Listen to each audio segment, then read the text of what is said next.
ছোটবেলায় চোর পুলিশ খেলেছে বা গল্প শুনেছে অনেকেই, তবে বাস্তবের চোর পুলিশ খেলতে গিয়ে কাদায় মাখামাখি করে 7 বছরের সাজাপ্রাপ্ত চিহ্নিত মাদক ব্যবসায়ীকে গ্রেপ্তার করেছে যশোর জেলা গোয়েন্দা বাহিনী। এ সময় ঘরের টিনের চাল ভেঙে পালানোর চেষ্টা করেন কৌশলী এই মাদক ব্যবসায়ী।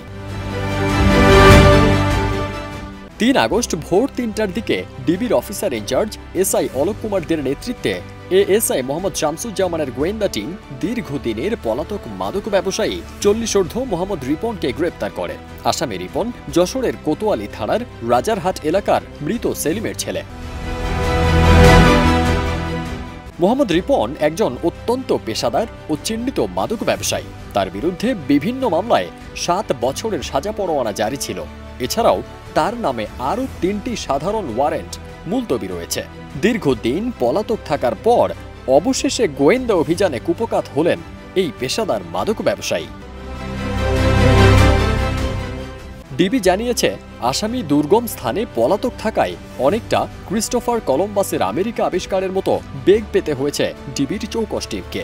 ডিবি জানিয়েছে, আসামিকে আদালতে সোপর্দ করা হয়েছে। ওই বাসার সামনে আমরা যখন প্রথমে কর্ডন করি, আসামি কিন্তু টের পায়। টের পেয়ে ও ঘরের একটা সাইডের চাল ভেঙে ও বেরোনোর চেষ্টা করে।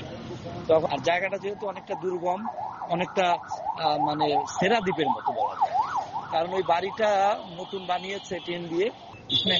মনে হচ্ছে যে আমরা মনে হয় ওই বাসাটাই গেলাম, পরে যে দেখা যায় অন্য বাসা। এমন চিহ্নিত অপরাধীদের গ্রেপ্তার অব্যাহত রেখে এলাকায় মাদকমুক্ত পরিবেশ নিশ্চিত করতে আইন শৃঙ্খলা বাহিনীর প্রতি আহ্বান জানিয়েছেন স্থানীয় বাসিন্দারা। ফারদিন সানি, দেশরূপান।